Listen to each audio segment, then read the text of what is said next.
தாவேகாவை நெருங்கும் காங்கிரஸ். அதாவது செல்வ பெருந்தகை அவர்களுக்கு தெரியாமலே சில காங்கிரஸ் எம்எல்ஏக்கள் தாவேகாவோட பேச்சுவார்த்தைகள்லாம் நடத்திட்டு வரதா சில தகவல்கள்லாம் வெளியாயிருக்கு. குறிப்பா காங்கிரஸ் மேலிட பொறுப்பாளர் கிரீஷ் ஷோடங்கர் சில மாதங்களுக்கு முன்பு சத்தியமூர்த்தி பவன்ல காங்கிரஸ் எம்எல்ஏக்களுக்கு ஒரு ஆலோசனை கூட்டத்தை நடத்தினாரு. இதுல சில எம்எல்ஏக்கள் தாவேகாவோட கூட்டணி வைக்கணும் அப்படின்றத வலியுறுத்தி இருக்காங்க.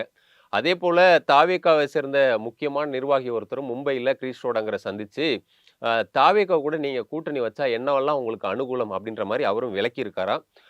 இதனை அடுத்து சில எம்எல்ஏ காங்கிரசினுடைய சில எம்எல்ஏக்கள் தாவேகாவினுடைய 2ஆம் கட்ட தலைவர்களை ஈசிஆர்ல இருக்கக்கூடிய ஒரு ஹோட்டல்ல கடந்த வாரம் சந்திச்சு பேசியிருக்காங்க.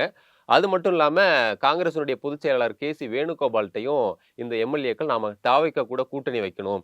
அப்படி கூட்டணி வச்சா கேரளாவில் இருக்கக்கூடிய விஜய் ரசிகர்கள்லாம் அங்க காங்கிரஸுக்கு ஓட்டு போடுவாங்க. அது நமக்கு மறுபடியும் நம்ம காங்கிரஸ் கேரளாவில் ஆட்சியை பிடிக்கிறதுக்கு பயனுள்ளதா இருக்கும் அப்படின்ற மாதிரியும் சொல்லியிருக்காங்களாம்.